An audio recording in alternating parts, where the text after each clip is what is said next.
Thomas stood in the bustling airport terminal, holding his coffee, which had already cooled. His life seemed as solid as the concrete he had poured over the years. But the moment he saw his wife, Jenna, with another man, their hands intertwined and her laughter cutting through the air, his world shattered like glass. It wasn't just a deception. It was the collapse of everything he believed in. Thomas Martin, a 38-year-old construction worker from the Chicago suburbs, had always believed in the weight of simple things. The heft of a hammer in his calloused hands, the bite of cold wind on a January job site, the quiet promise of a shared life with Jenna, his wife of 14 years. His world was built on sweat and certainty, pouring concrete in the rain, framing houses in sub-zero wind chills, coming home to a modest house in Libertyville that smelled of coffee in the morning and her cooking in the evening. It wasn't glamorous, but it was solid. Like the foundations he laid, it held. He and Jenna had met the way people do around here, at a backyard barbecue, the kind with cheap beer and burgers sizzling on a grill. She laughed at one of his dumb jokes, something about a bear and a campfire that wasn't even that funny, and he was hooked. Her warmth was quiet, unassuming, like she could see through the noise of the world to the heart of a person. They moved in together after a year, married after 2, and life settled into a rhythm. A mortgage, 2 used cars, tangled Christmas lights, birthdays at her sister's place with too much cake and not enough forks. Familiar things. Safe things. If you'd asked Thomas back then, he'd have said their marriage was rock solid. Not perfect, no marriage is, but anchored. They had their routines, small rituals that felt like love in action. Jenna would cook dinner, humming to some indie playlist, while he washed dishes afterward, her side smile catching the kitchen light. He'd come home bone-tired from a site, and she'd hand him a cold beer, her fingers brushing his. They didn't talk much about needing more excitement, more change. Thomas thought that was a good thing. Contentment, to him, was the mark of a life well lived. He didn't realize how dangerous comfort could be when you stop paying attention. Looking back, the signs were there, faint as cracks in a wall you don't notice until the whole house shifts. It started small, last October when Jenna took up running. She'd never been the athletic type. Used to joke her cardio was reaching for the TV remote. But suddenly, she was lacing up new sneakers, strapping on a fancy watch that tracked her pace, heading out 4 or 5 nights a week. Thomas was proud at first. "Good for you," he'd said, offering to join her once. She waved him off, her smile tight. "I need the time to myself, you know. Clear my head."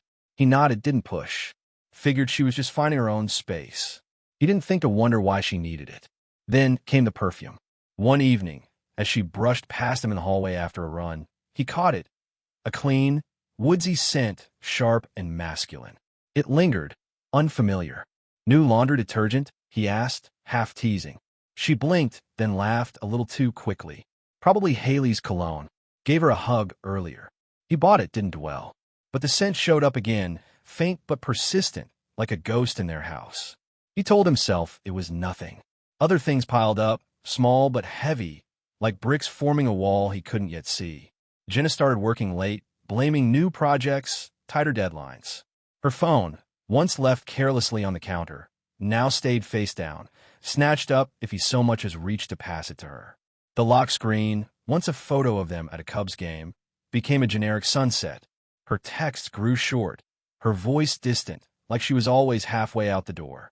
And the silences, God, the silences. They used to talk for hours about nothing and everything. Dumb inside jokes, plans for a weekend getaway, the way her eyes crinkled when she laughed at his bad puns. Now, their conversations were logistics, bills, chores, calendars. Roommates, not lovers. One Friday night, a couple of months back, he asked about her weekend plans. She looked at him like he'd asked her to solve a math problem. "I'm going to that gallery thing with Haley. Remember?" she said, already slipping on her coat. "Oh, right," Thomas mumbled, caught off guard. "That's tonight." She gave him a look, eyebrows raised, lips pursed, the kind that said he wasn't keeping up. "I told you about it twice, Tom," she snapped, grabbing her purse. "Maybe you should listen." Then she was gone, the door clicking shut behind her. He stood in the living room, the hum of the refrigerator louder than it should have been, wondering when she'd started slipping away. He tried to brush it off. Every couple hits a rut, right?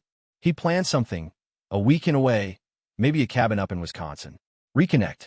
He even started browsing Airbnb listings, picturing her laughing by a fire the way she used to. He didn't know she was already planning getaways of her own, with someone else. The worst part? Deep down, he knew. Not in a way he could prove.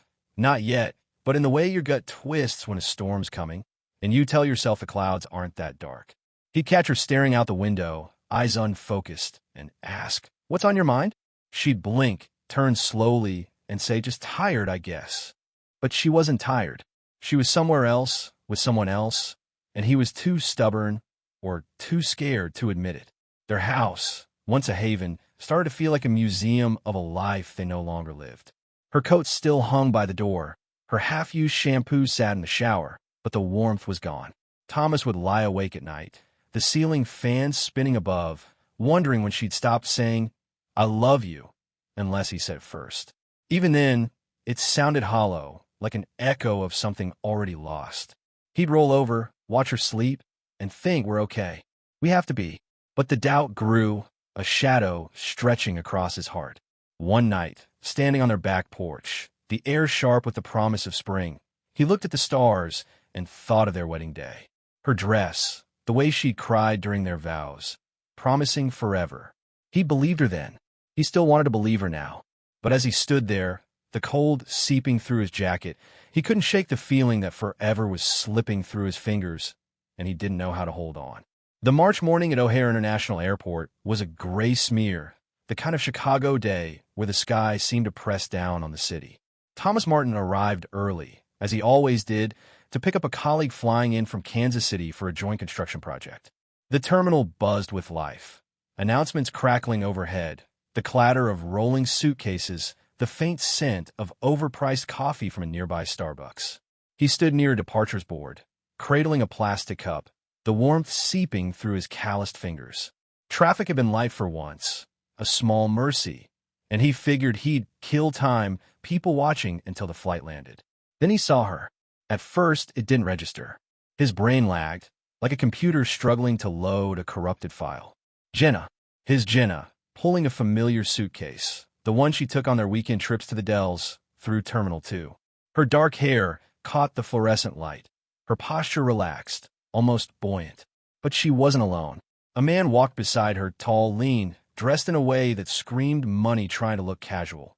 Tailored sweater, pressed jeans, aviators perched on his head. Their hands brushed as they walked, her laugh, a sound Thomas hadn't heard in months, cutting through the terminal's din like a blade. He froze, coffee forgotten, his pulse hammering in his ears. His mind scrambled for an explanation. She said she's flying tomorrow. With Haley. A girl's trip to Florida. The night before, she'd sat across from him at their kitchen table, scrolling through an Airbnb listing, talking about sun and wine and maybe a spa day. She'd smiled, her voice light, promising to text him when she landed. But here she was, a day early, with a stranger whose hand fit too comfortably against hers. Thomas's legs felt like they might give out, but he didn't move. He couldn't. The terminal pulsed around him, indifferent. A family argued over a delayed flight. A businessman barked into his phone. A barista called out an order for Sarah Grande Latte. But Thomas was in a bubble, the world muted except for Jenna and the man. His eyes tracked them, every detail burning into his memory. The way she tilted her head when he spoke, the overnight bag slung across her shoulder, the dress she wore, one she saved for special occasions, the kind that made her feel noticed. He hadn't seen her wear it in years. Then it happened. They stopped near a bank of monitors, checking flight info. The man turned to her, cupped her face, and kissed her. Not a peck, not a goodbye hug, but a slow, intimate kiss, the kind that spoke of history, of countless moments just like this. Jenna didn't pull away. She leaned into it, her lips curving into a smile as she brushed a strand of hair behind her ear. It was a gesture Thomas knew well, one he'd once found endearing. Now it felt like a theft, something stolen from him and given to someone else. The air in the terminal seemed to vanish. Thomas sank into a chair at a nearby cafe, half hidden behind a concrete pillar, his coffee growing cold in his hand. He wasn't proud of it, hiding like a coward, but his gut screamed at him to stay still, to watch, to know. They walked past, close enough that he could have called her name. Her laugh rang out again, brighter than it had been in their kitchen for months. Her hand grazed the man's arm, a touch too familiar, too easy. Thomas's chest tightened, each breath a struggle, as if the weight of the moment was crushing him. He glanced at the departures board. Flight 418 to Miami, boarding in 20 minutes. The same flight, the same gate. His mind churned, grasping for a lifeline. Maybe it was a work thing. Maybe she was helping a colleague. Maybe the kiss was a misunderstanding, some European-style farewell. But the lies he told himself crumbled against the truth in front of him. Jenna, radiant and happy, boarding a flight with a man who wasn't him, in a dress she hadn't worn for him in years. He sat there long after they disappeared past security, the terminal's noise fading to a dull roar. His hands shook, coffee sloshing the cup he still clutched. He wanted to storm after her, to shout her name, to demand answers in front of 100 strangers. But he didn't. He couldn't. His body felt heavy, like the concrete he poured on job sites, and his heart, his heart, was a raw, open wound. He kept replaying it.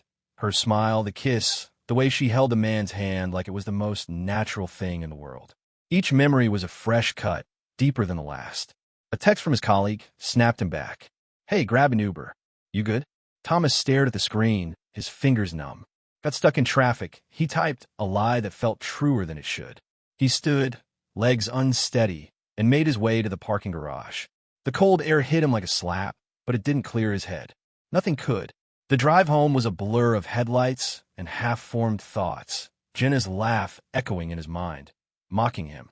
He gripped the steering wheel until his knuckles whitened, trying to anchor himself to something real. Their house was too quiet when he walked in, the kind of silence that amplifies every sound. The creak of the floor, the hum of the fridge, the clink of his keys on the counter. Jenna's absence was a presence, a ghost lingering in every corner. Her coat hung by the door. Her favorite mug sat unwashed in the sink. Thomas stood in the kitchen, staring at the spot where she'd shown him the Airbnb listing the night before. Her voice so convincing, so normal. Now, it felt like a performance, a script she'd rehearsed. He sank onto the couch, still in his jacket, and buried his face in his hands. The image of her with that man wouldn't leave him. Her ease, her joy, the life in her eyes he hadn't seen in so long. He wanted to call her, to scream, to beg for an explanation. But what would he say? "Hey, so you kissing some guy at the airport. Care to clarify?" The thought made him feel small, desperate, and he refused to be that man. Instead, he sat in the dark, the weight of betrayal settling over him like dust, wondering how the woman he loved had become a stranger. The silence in Thomas Martin's house was a living thing, heavy and suffocating, as if the walls themselves held their breath. He stood in the kitchen, the fluorescent light casting harsh shadows across the counter where Jenna's unwashed mug sat like a relic of a life that no longer existed. The clock on the wall ticked too loudly, each second a reminder of her absence.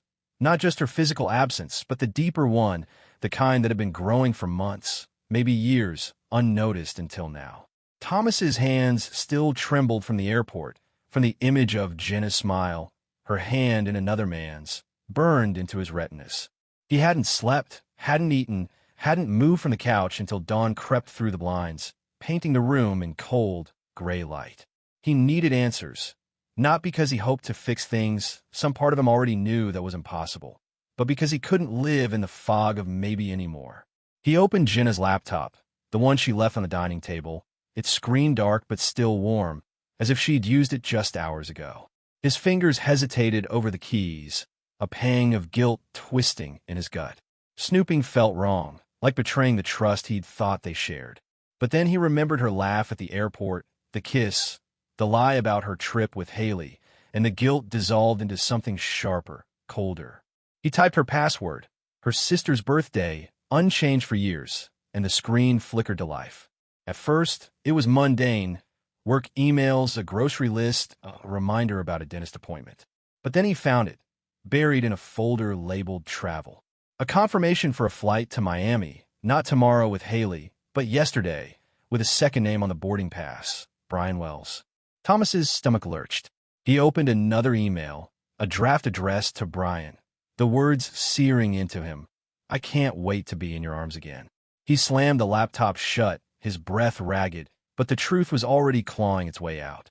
He reopened it, driven by a need to know, to see the full scope of the betrayal.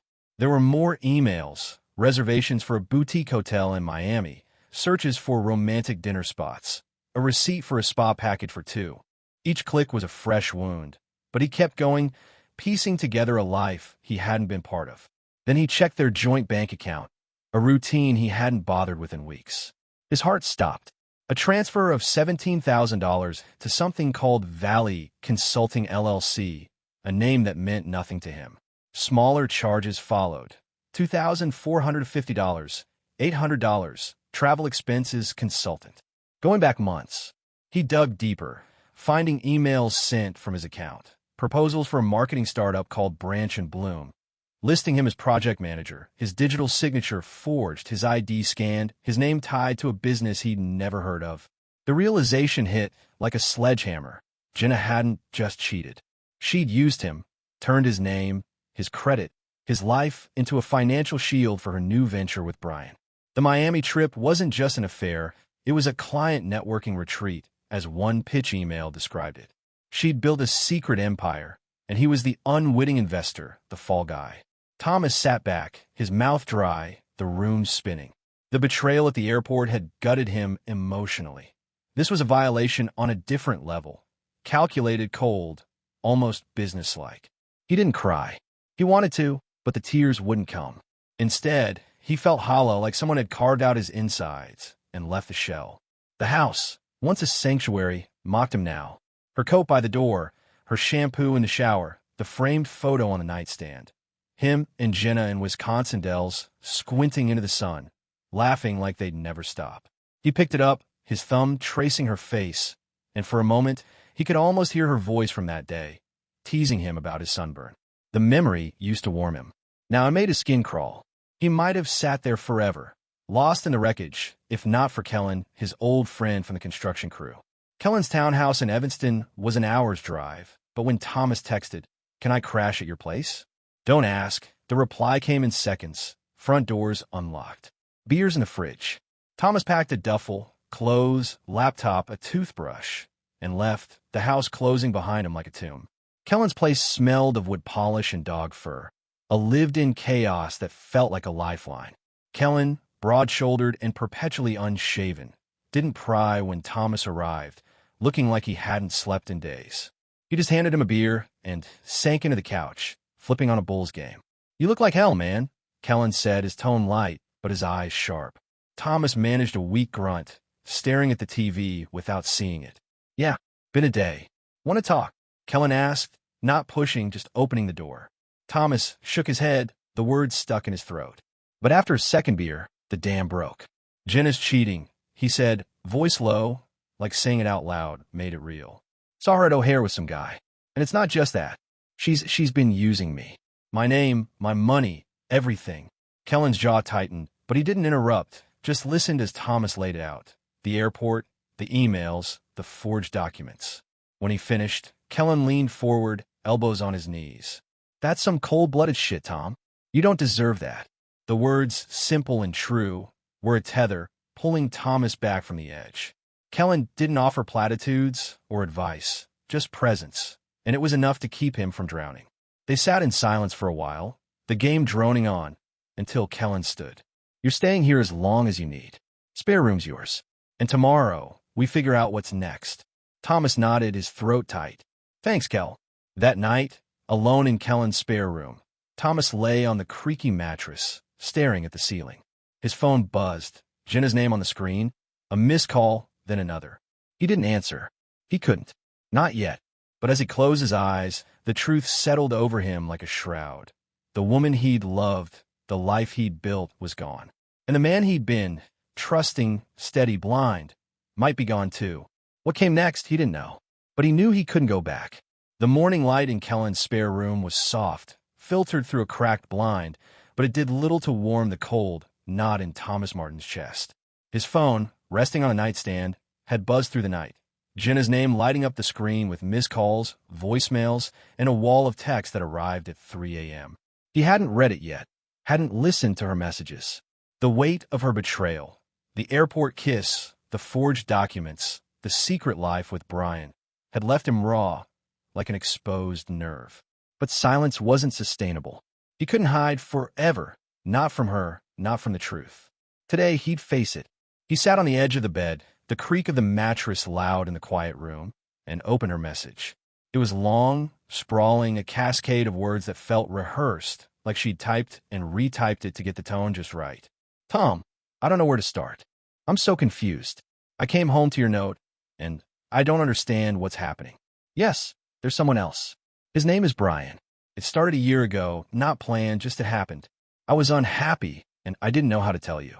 Our life felt stuck, like we were going through the motions.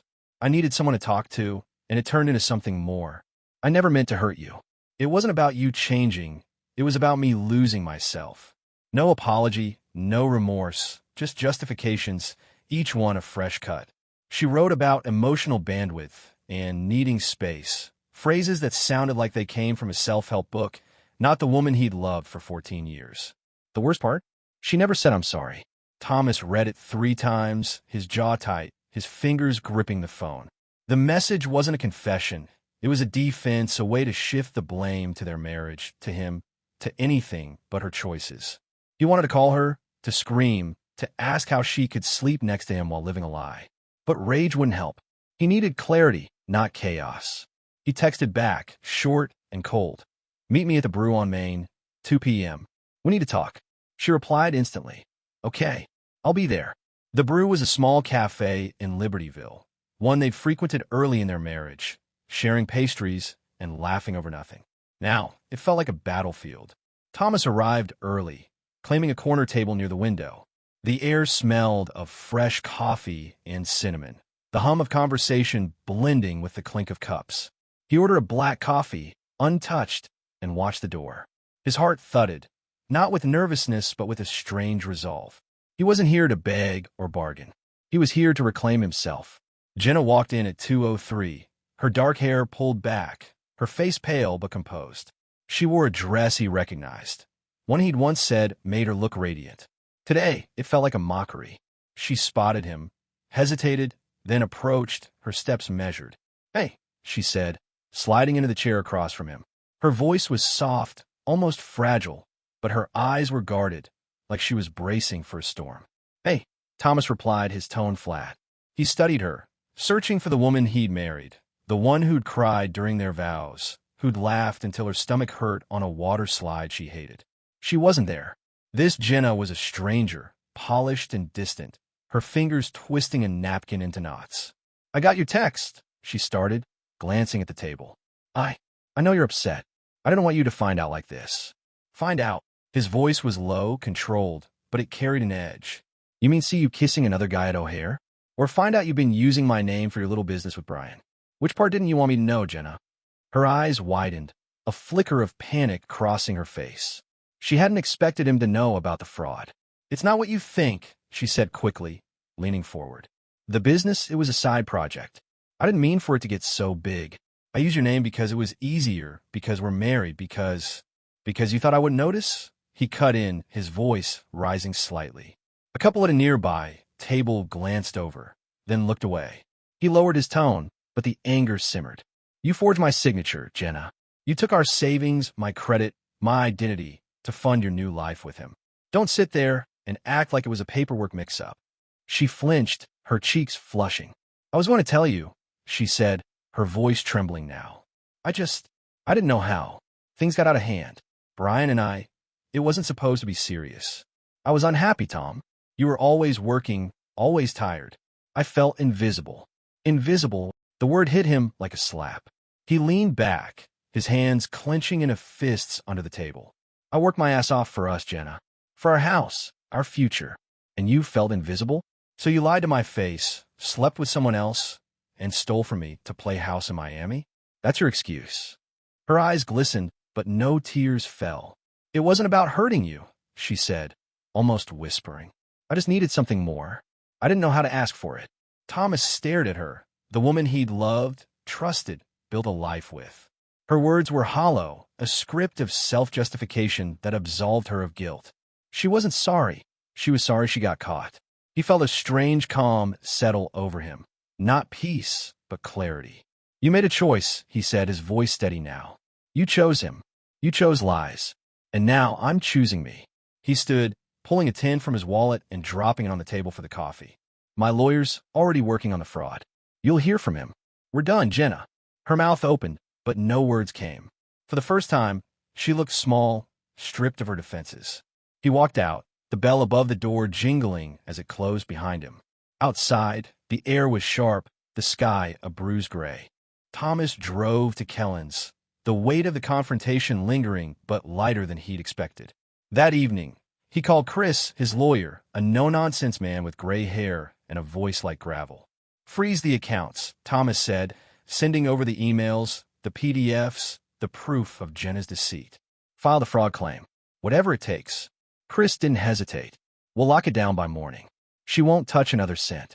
Thomas hung up, sitting in Kellen's kitchen, a single bulb casting a warm glow. Kellen was out, leaving the house quiet but not oppressive, like his own had been. He pulled out his phone, scrolling through old photos, him and Jenna at a wedding, her head on his shoulder, him fixing their patio while she brought lemonade. The memories stung, but they didn't break him. He was still here, still standing. Jenna had taken so much, but she hadn't taken that. The Evanston air carried the sharp tang of Lake Michigan, a reminder of spring's tentative arrival. Thomas Martin stood on Kellen's porch, a chipped mug of coffee in his hands, watching the street wake up. Kids on bikes wove through the neighborhood. A dog barked somewhere down the block, and the world moved on, indifferent to the wreckage of his old life.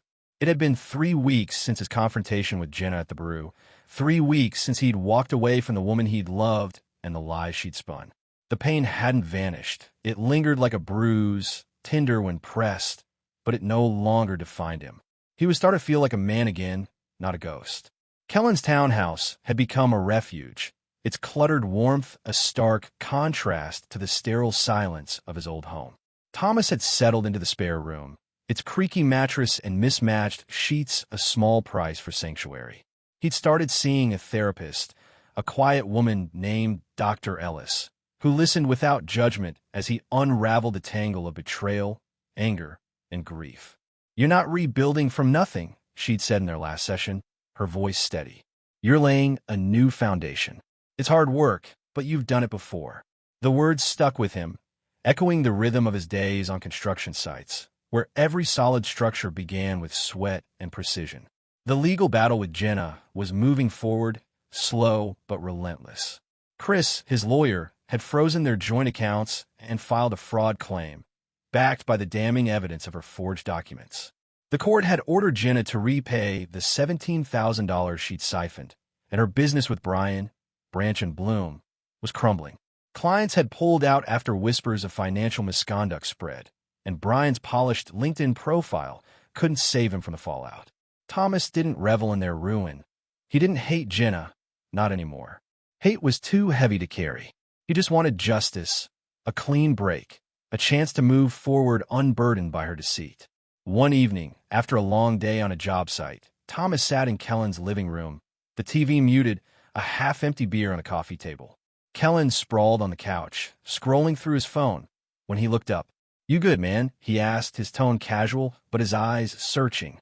Thomas nodded, managing a faint smile. "Better than I was." Kellen grunted, satisfied, and went back to his phone, but the moment lingered. Kellen's quiet support.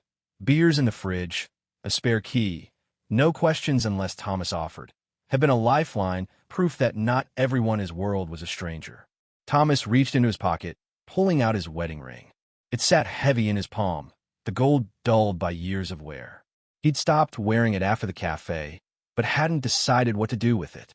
Sell it? Toss it? Keep it as a reminder? He turned it over, remembering the day Jenna slid it onto his finger, her eyes bright with promises. Those promises were ash now, but the ring wasn't to blame. It was just a thing, a piece of his story, not the whole book. He stood, walked to his duffel, and tucked the ring into a small box with his passport and a photo of his parents. He didn't need to destroy it. He just needed to let it rest. The next morning, Thomas drove to a new job site, a community center rising from a cleared lot on the edge of Evanston. The air smelled of sawdust and fresh concrete, a scent that grounded him. He pulled on his work gloves, their leather-worn but familiar, and joined the crew. The rhythm of the work, hammering nails, leveling beams, felt like a conversation with his old self, the man who built things, who trusted his hands. As he worked, the sun broke through the clouds, warming his back. He paused, wiping sweat from his brow, and looked at the half-finished frame. It was rough, incomplete, but it had potential. Like him, at lunch, Kellen joined him, dropping onto a stack of lumber with a sandwich in hand. "Heard from Chris?" he asked, squinting into the sun. Thomas nodded, chewing slowly. "Yeah, Jenna's lawyer wants to settle. She'll pay back the money, and the fraud charge might get dropped if she complies." Kellen whistled low. "That's something. You okay with it?" Thomas shrugged, his gaze on the horizon. "It's not about winning.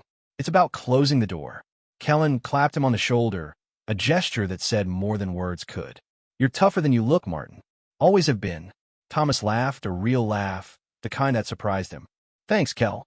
For everything." Kellen waved him off, but his grin said he understood. That evening, Thomas sat on the porch again, the sky streaked with pink and gold. He thought about Dr. Ellis's words, about foundations.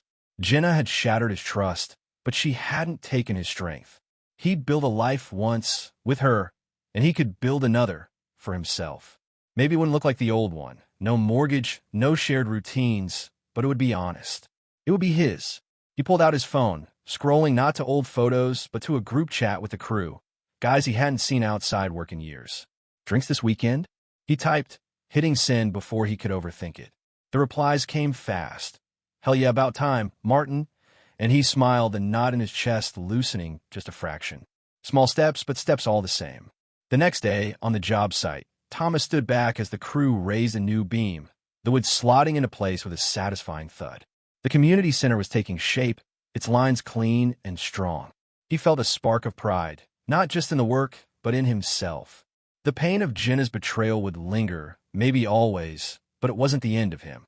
He was still here, still building, still capable of creating something good.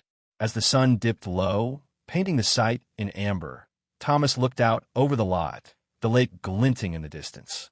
He didn't know what tomorrow held. No grand plans, no promises of forever. But for the first time in weeks, he felt the stirrings of hope, fragile but real. He'd survived the worst. Now he'd build again.